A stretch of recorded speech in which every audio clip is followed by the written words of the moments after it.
Hello friends, welcome to e-learning platform of Nalanda Vidyalaya. My name is Abhishek and I am new recruitment of Nalanda Vidyalaya. So आज के दिन में हम आपकी life का एक बहुत ही इम्पोर्टेंट सब्जेक्ट पढ़ने वाले हैं। सब्जेक्ट कौन सा है, क्लास कौन सा है और कौन सा टॉपिक है, सभी के बारे में मैं आपको डिटेल में बताऊंगा। लेकिन ये सेशन शुरुआत करने से पहले मैं आपको कुछ क्वेश्चन पूछना चाहता हूँ जी। तो उस क्वेश्चन एक यहाँ पे एक छोटी सी फिगर ड्रॉ करूँगा, उसके ऊपर से कुछ क्वेश्चन होगा। शुरुआत करूँगा इस गर्मी के मौसम में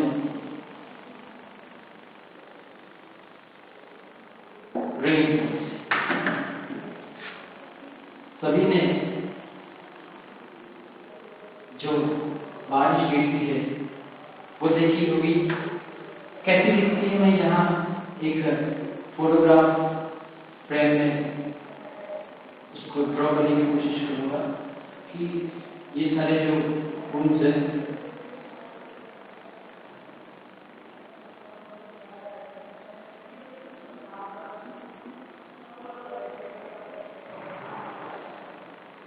ये बारिश की बूंदें गिर रही है। अगर मैं ये बहुत ही नजदीक से ड्रॉ किया हुआ है, आप जनरली देखेंगे तो बारिश की बूंदें कुछ इस तरह से आपको दिखाई देती है। इसके अलावा आपने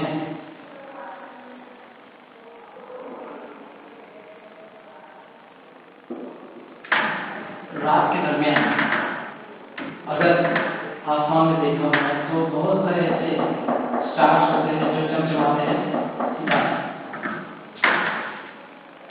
तो मेरा सवाल है कि ये तो फिगर के ऊपर से क्या पता कर सकते हो कि मैं कौन सा यूनिट आपको पढ़ाने वाला हूँ, या फिर कौन सा सब्जेक्ट। सबसे पहले हम सब्जेक्ट के बारे में पूछे, कौन सा सब्जेक्ट मैं आपको पढ़ाने वाला हूँ। क्योंकि जैसे कि बताया मेरा विशेष है और मैं स्कूल के अंदर एक नया टीचर हूँ, तो ये मेरा पहला सेशन है। तो मैं चाहता हूँ कि आप गेस करें कि मैं कौन सा सब्जेक्ट पढ़ाऊंगा। तो रेनफॉल नाइट का एक साइंस है, शायद ऐसा भी हो सकता है। क्या पता कर सकते कि कौन सा सब्जेक्ट पढ़ाने वाला हूँ? नहीं, साइंस भी नहीं और ऐसा भी नहीं। मैं आप सभी को आपकी लाइफ का एक बहुत ही इम्पोर्टेंट सब्जेक्ट पढ़ाने वाला हूँ, जिसका नाम है मैथमेटिक्स। जी हाँ, आपने बिल्कुल सही सुना। मैं यहाँ पे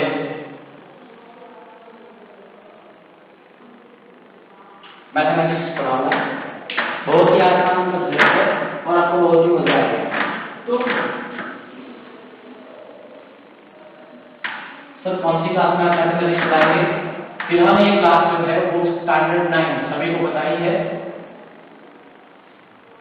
क्योंकि वीडियो स्टार्ट करने से पहले आपको नोटिफिकेशन आ जाएगा कि कौन सी क्लास का कौन सा वीडियो है।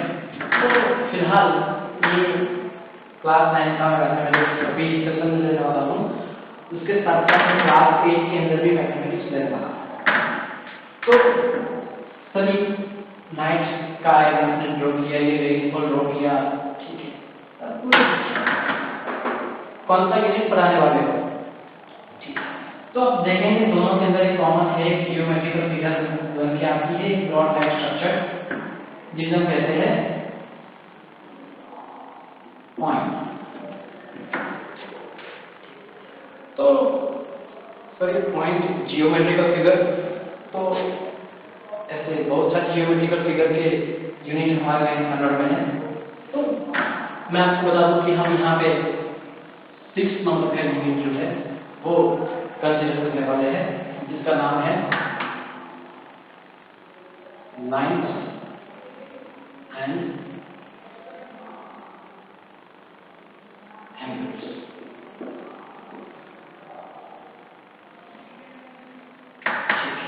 तो हम शुरुआत करते हैं पॉइंट से।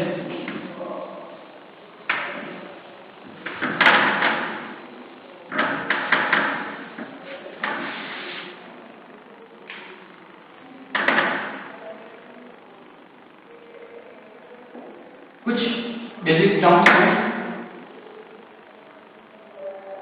और कुछ डेफिनेशन है।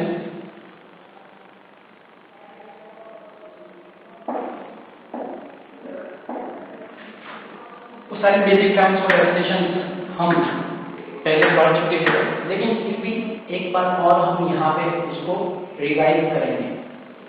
तो शुरुआत करते हैं पॉइंट से। पॉइंट जो है वो एक 0 डायमेंशनल ज्योमेट्रिकल फिगर है। अगर मैं एक जैसे इनफाइनाइट पॉइंट एक ही कतार में प्ले कर दूं, एक ही लाइन में, एक साइड में इनफाइनाइट, दूसरी साइड में भी इनफाइनाइट, तो ये जो बन रही है ज्योमेट्रिकल फिगर, इसको हम कहेंगे लाइन। सबको पता है इसको हम लाइन कहते हैं। फिर भी एक बार हम रिवाइज कर दें। इसको लिखने के लिए हम पहले लिखते थे इसका लाइन का सिंबल और लाइन ए। इस कक्षा के अंदर हम इस तरह से नहीं लिखेंगे। अगर जब भी यहाँ पे लाइन ए बी लिखने की बात आती है तो हम लिखने के लिए उसको इस तरह से लिखेंगे line A B. This is correct. ठीक है। इसके अलावा ये जो लाइन है वो हम स्मॉल एल या फिर स्मॉल एम या फिर एन, ऐसे कोई भी स्मॉल एज को हम रिप्रेजेंट कर सकते हैं पूरी लाइन के लिए। जिस तरह यहाँ पे इसका नाम था लाइन ए, इसका नाम है लाइन एल, इसका नाम है लाइन एम, इसका नाम है लाइन एन, एक्सेट्रा। तो लाइन को रिप्रेजेंट करने के लिए ये नाम है, ये भी उसका एक नाम ही है, उसको छोटे पीसेस से हम रिप्रेजेंट कर सकते हैं। तो मैं यहाँ पे एक लाइन ए बी ड्रॉ करता हूँ और ए से लेकर उसके लेफ्ट हैंड पे आने वाले सभी पॉइंट्स को मैं रिमूव कर देता हूँ। If I remove all the points lying on the left hand side of A in the line on the line B, then this kind of geometric figure, what is it called? Very easy, it is ray. So previously we are writing algebraically ray AB, हम कुछ इस तरह से लिखते थे, लेकिन यहाँ भी आपको सिंबल नहीं करने हैं। अगर जरूरत पड़ेगी तो हम करेंगे, वरना हम इजीली लिखेंगे क्या लिखेंगे रे ए। जिस तरह से लाइन ए लिखते थे उसी तरह से यहाँ पे रे ए। ठीक है। तो सर ए बी था, सिर्फ ये वाला हिस्सा रिमूव कर सकते हैं? नहीं, हम ये वाला भी हिस्सा रिमूव कर सकते हैं, कहीं से भी कोई भी हिस्सा रिमूव कर सकते हैं, कोई एक साइड का। तो भी ये हुआ रे। अब देखो जो यहाँ पे ए है वो इस रे का एंड पॉइंट कहलाता है, ओरिजिन पॉइंट भी कहलाता है। तो उसी तरह से यहाँ पे बी जो है इसी रे का एंड पॉइंट कहलाता है। तो जो एंड पॉइंट सबसे पहले लिखा है, उसके बाद आप जहाँ पे अगर कोई भी नाम और हो सी, यहाँ पे हो सी, तो आप रे बी ए लिख सकते हो, रे बी सी लिख सकते हो, या फिर रे ए सी लिख सकते हो, कोई प्रॉब्लम नहीं है। लेकिन शुरुआत कहाँ से करनी है आपको? वो पहला जो लिखा रहता है वो आपका एंड पॉइंट होना चाहिए। ठीक है। तो यहाँ पे एक पॉइंट को हम बहुत सारे एक ही कतार में सीधी लाइन में लगाए तो उससे हम लाइन कंस्ट्रक्ट कर सकते हैं। लाइन के बाद हम यहाँ पे एक रे कंस्ट्रक्ट कर सकते हैं। और उसके बाद हम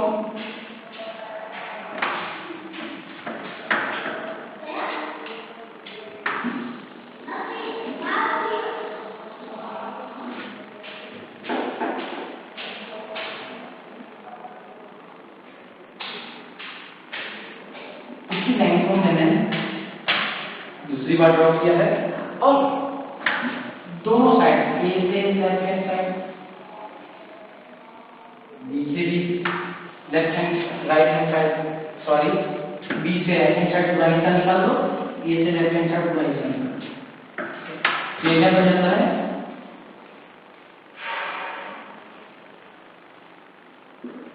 ये बन जाता है लाइन। ठीक है, तो इसको रिप्रेजेंट लिखने के लिए क्या करते हैं, लाइन सेगमेंट AB हम सिंबल यूज करेंगे, नहीं पूरा वर्ड ही लिखेंगे, लाइन सेगमेंट AB, रे AB, लाइन AB। अब मैं आपको इसके बारे में आगे की ओर बताता हूँ। ये सारा सिंबल लाइन सेगमेंट, रे, लाइन, पॉइंट, ये हमारे बेसिक टर्म्स हैं।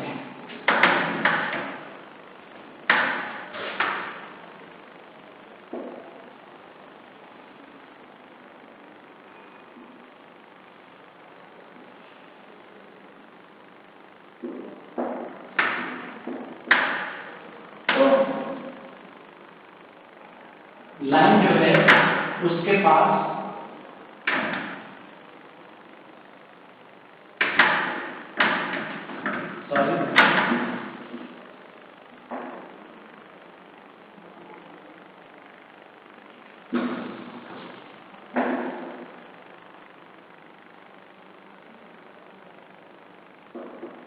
एंड पॉइंट की बात करें तो आप यहाँ पे देखेंगे कि लाइन के पास कितने एंड पॉइंट होते हैं, 0। रे के पास कितने एंड पॉइंट होते हैं, 1। और लाइन सेगमेंट के पास कितने एंड पॉइंट होते हैं, 2। तो लाइन को हम मेजर कर सकते नहीं है, रे को भी हम मेजर कर सकते नहीं है, मतलब उसकी लेंथ कितनी है वो हम कभी भी पता नहीं कर सकते हैं, क्योंकि वो अप टू इंफिनिटी एक्सपांडेड होती है। हालांकि लाइन सेगमेंट जो है वो लिनियर दिखा होता है, तो उसको हम उसको मेजर कर सकते हैं कि ये मेजरेबल है।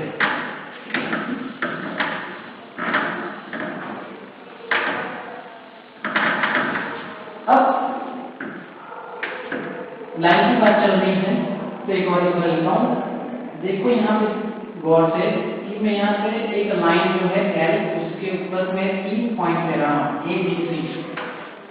जब कोई भी लाइन के ऊपर 3 या उससे ज्यादा पॉइंट उसी लाइन के ऊपर हो तो उसे कहते हैं कोलिनियर पॉइंट्स। हालांकि यहाँ पे आप देखेंगे A, B and C are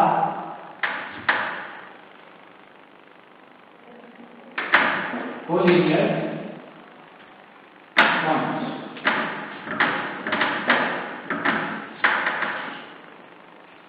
अगर इसके विपरीत तो एक लाइन ड्रॉ कर रहा हूं, P, Q, R, S।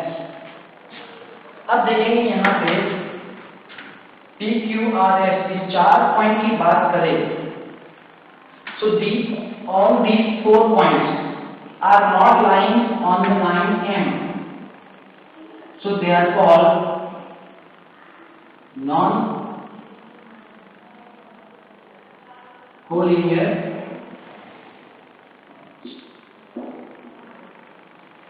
ठीक समझने की बात है। अगर जितने भी दिए गए पॉइंट्स एक ही लाइन पे हो तो उसे कोलिनियर पॉइंट कहते हैं।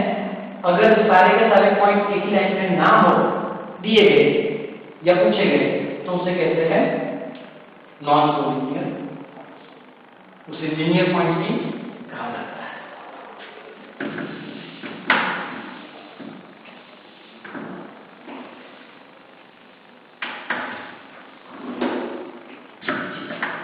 आगे की हम बढ़ते हैं, सबसे इम्पोर्टेंट एंगल। तो एंगल कैसे बनता है मैं आपको बता दूं कि जब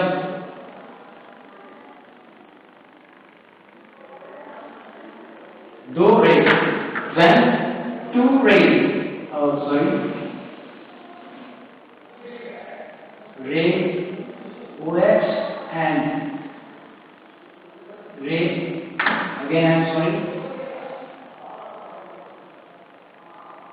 OR.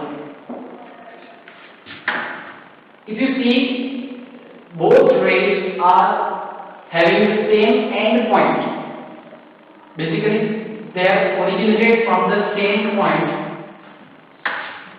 This geometrical figure is the formation of the angle, and this is the measure of the angle between two rays.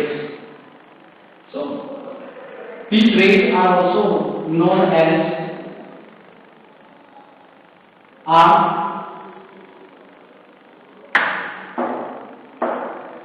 Both are the arms, and the origin point, this one, is known as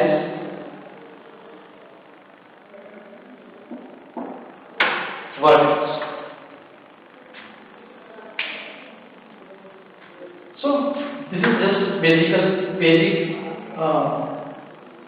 angle formation, and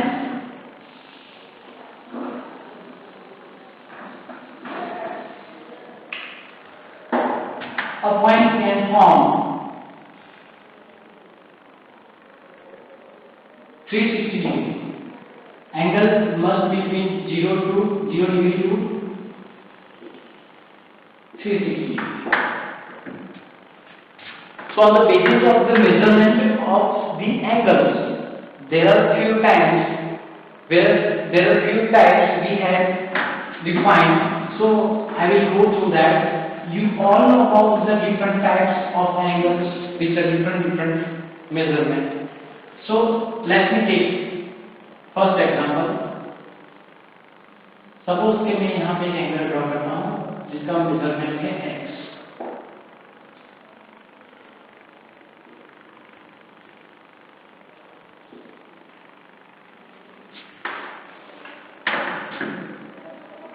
If the value of x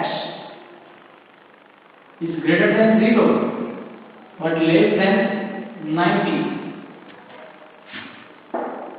if the value of x means the measure of the given angle is in between 0 and 90 degree, then it is known as acute angle. The very first type of angle, that is acute angle. For example, 10 degree, 15 degree, 50 degree, up to 89 degree. So these are the examples of acute angle. You can draw with your protractor. What if the angle is exactly 90 degree? You know that very well. If any of the angle is having exactly 90 degree, then it is known as, yes, what is it called? Right. It is known as, I just say, right.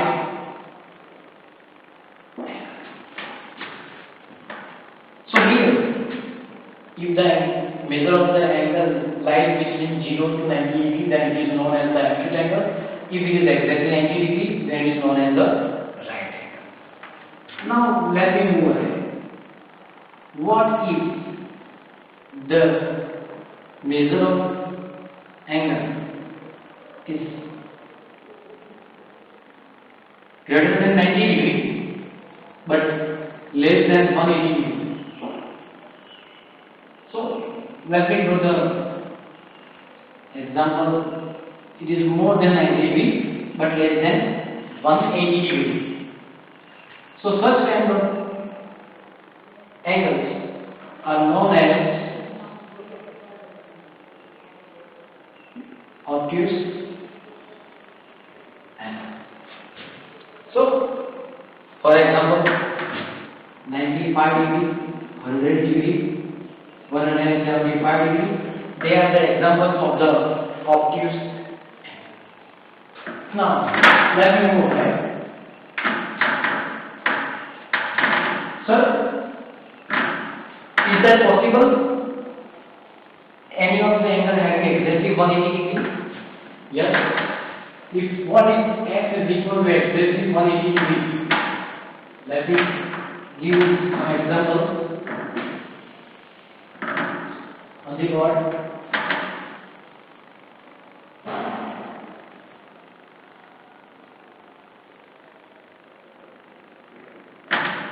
This is the example of shaft 180 degree, and yes, this is a straight line, and hence it is also known as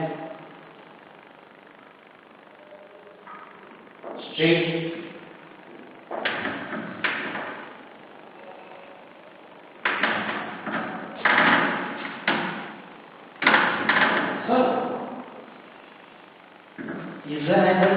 Is there any other type of angles remain? Yes. It is only given this is x. तो क्या होगा कि जब कोई angle जो है वो 180 degree से ज्यादा लेकिन 360 डिग्री से कम, ऐसा भी एग्जाम्पल हो सकता है। हाँ है सर।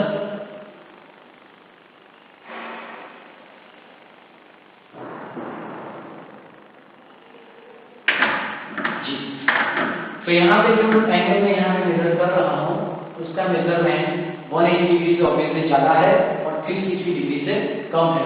तो इसको हम क्या कहेंगे? इसको हम कहेंगे रिफ्लेक्स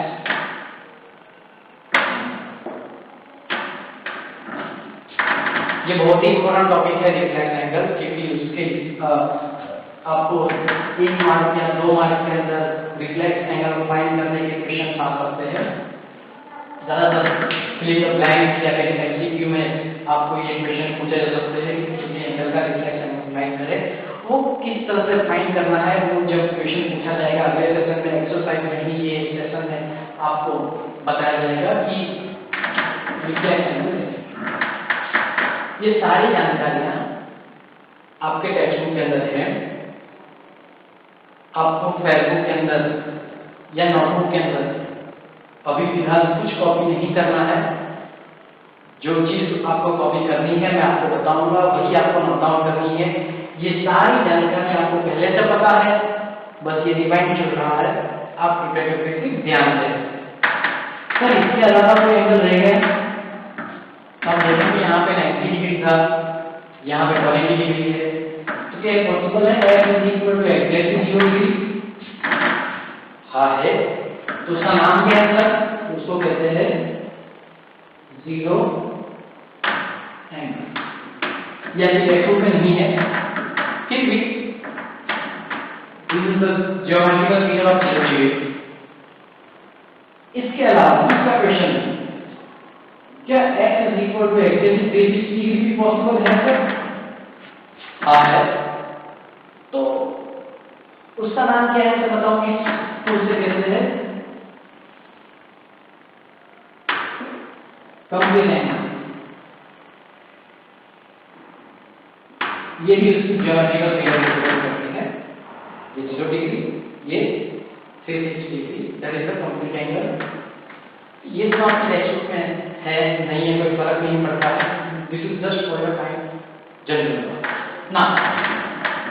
फिर से एक बार मैं आपको जो पढ़ाया वो रिपीट कर दे रहा हूँ कि एक्यूट एंगल, कोई भी एंगल का मेजरमेंट 0 और 90 के बीच में आए उसे हम एक्यूट एंगल कहते हैं। किसी भी एंगल का मेजरमेंट शार्प 90 डिग्री में तो उसे हम राइट एंगल कहते हैं। किसी भी एंगल का मेजरमेंट 90 डिग्री से ज्यादा हो लेकिन 180 डिग्री से कम हो तो उसे हम कहते हैं ऑब्ट्यूज एंगल। किसी एंगल का मेजरमेंट शार्प 180 डिग्री हो तो उसे हम कहते हैं स्ट्रेट एंगल। और कोई एंगल का मेजरमेंट 180 डिग्री से ज्यादा हो और 360 डिग्री से कम हो तो उसे हम कहते हैं रिफ्लेक्स एंगल। इसके अलावा मैंने आपको जीरो एंगल और कंप्लीट एंगल के बारे में बताया। तो ये कुछ टाइप ऑफ एंगल्स थे।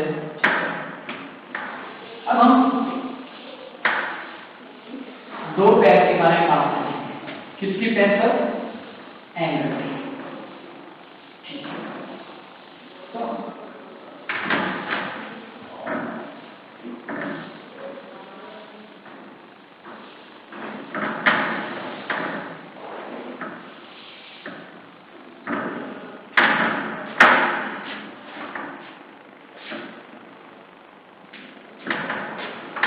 अगर कोई एंगल x है,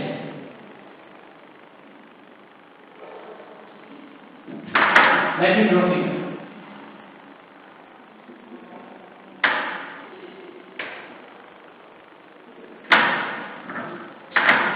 कोई एंगल का मेजरमेंट x है, दूसरे एंगल का मेजरमेंट y है।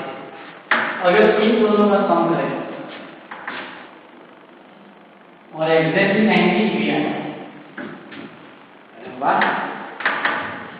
लगता है सबको मालूम है। तो इन दोनों एंगल को हम क्या कहेंगे? कौन सी पैर कहेंगे? तो इसे हम कहेंगे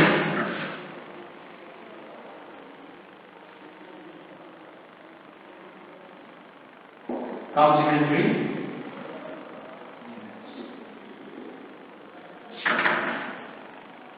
इसकी डेफिनेशन में अभी आपको नहीं लिख पा रहा हूं, वो आपकी टेक्स्ट बुक में ही है, मैं आपको सिर्फ समझा रहा था। कॉम्प्लीमेंट्री एंगल किसे कहते हैं? तो जब कोई दो एंगल आपको दिए गए हो, उन दोनों का आप सम करते हो, एडिशन करते हो और उसका आंसर शार्प 90 डिग्री आए, तो उसे कहते हैं कॉम्प्लीमेंट्री एंगल। ये बात बोलोगे सर, ये सॉरी x और y का एडिशन अगर शार्प 180 डिग्री है तो क्या करें सर? ठीक है, बहुत ही बढ़िया। कि अगर जब दो एंगल का मेजरमेंट, सपोज ये एंगल x है और एंगल y है, इन दोनों एंगल का मेजरमेंट एक्यूरेसी शार्प 180 डिग्री आए, तो उसे क्या कहते हैं?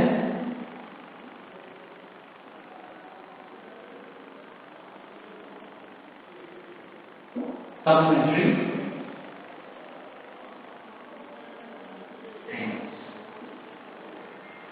कॉम्प्लीमेंट्री और सप्लीमेंट्री में फर्क यही है कि दो एंगल का सम 90 डिग्री होता है, जैसे कि for example 50 plus 40 is equal to 90 degree. ये सिर्फ एक एग्जांपल दिया है, यहाँ पे आप कोई भी एग्जांपल ले सकते हो।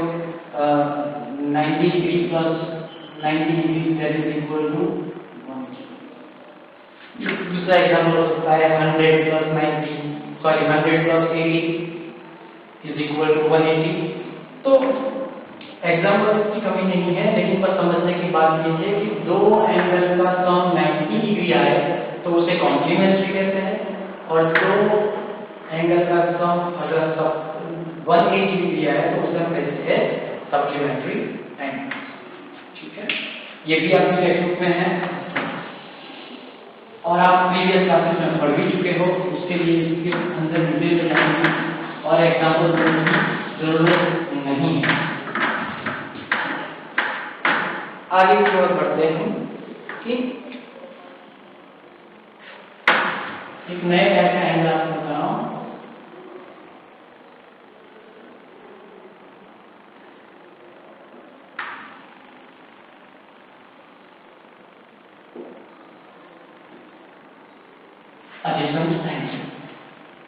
एडजेसेंट एंगल बहुत ही इंटरेस्टिंग पेयर ऑफ एंगल्स है।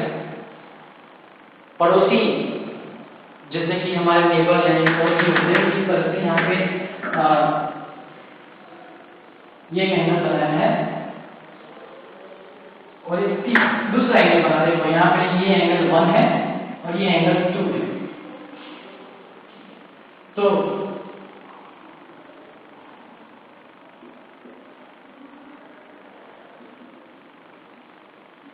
ये दोनों angle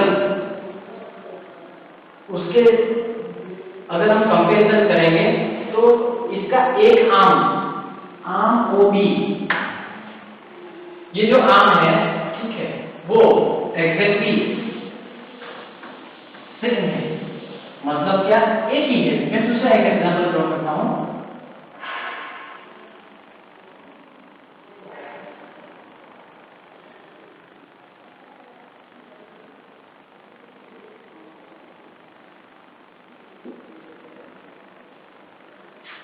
If you see this angle, angle number 1 and angle number 2, there is a common arm OQ of both angles POQ and QOR. So these two are adjacent angles.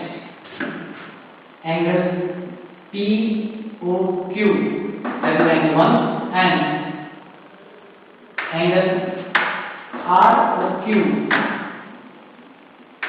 that is angle number 2, are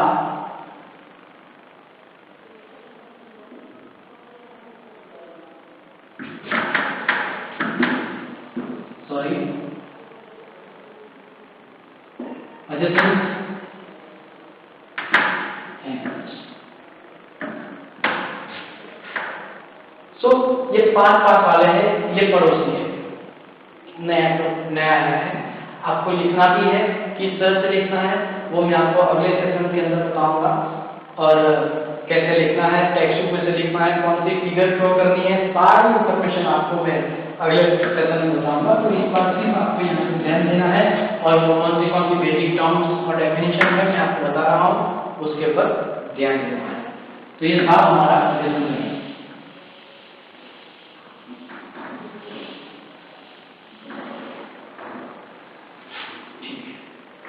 अब जो नया topic है,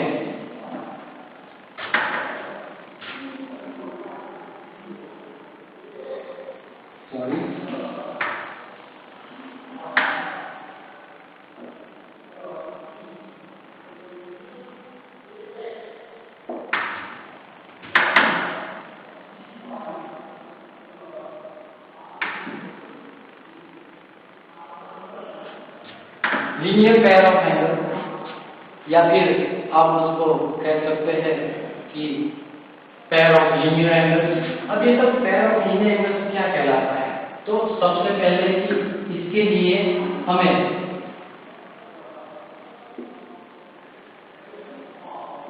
adjacent angles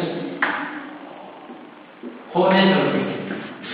ये pair of linear angle की बात चल रही है, तो जो एडजेसेंट एंगल है उसी के बारे में चर्चा करेंगे कि जब दो एडजेसेंट एंगल्स हो,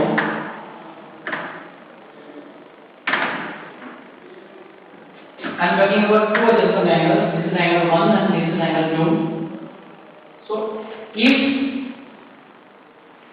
angle number 1 plus angle number 2, measure of angle number 1 plus measure of angle number 2 is equal to sharp 180 degree.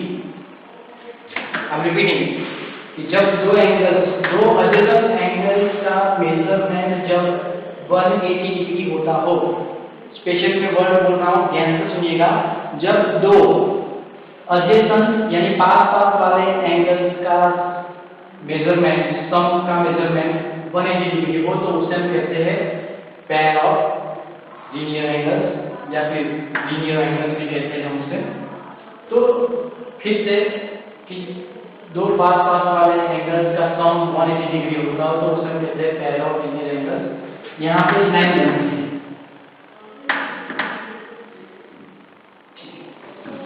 दूसरा एग्जांपल आपको फोटो में दिखाता हूं ताकि आपको पता चले।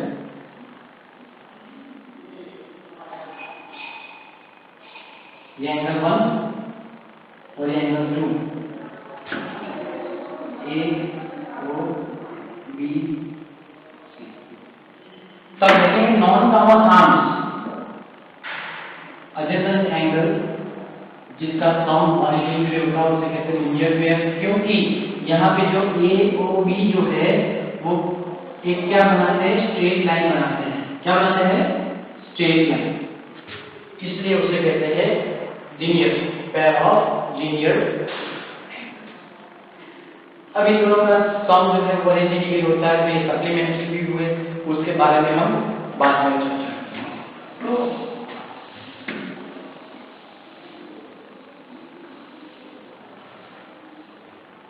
एक आखिरी एंगल, फिर हम आज के टॉपिक को, आज के दिन के टॉपिक्स को अलविदा करेंगे। ठीक है, यहाँ पे मैं एंगल ड्रॉ कर रहा हूँ, कृपया ध्यान दें, ये एंगल 1 है, ये एंगल 2 है, ये एंगल 3 है और ये एंगल 4 है। मैं जो बता रहा हूँ ध्यान से सुनिएगा। एंगल 1 और एंगल 3,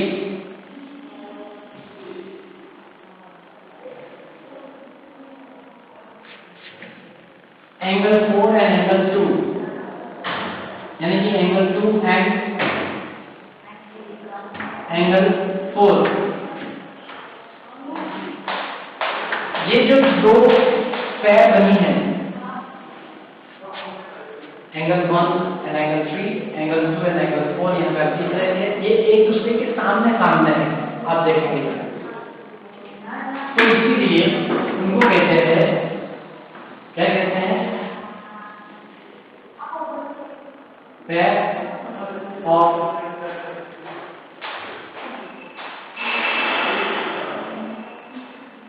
वर्टिकली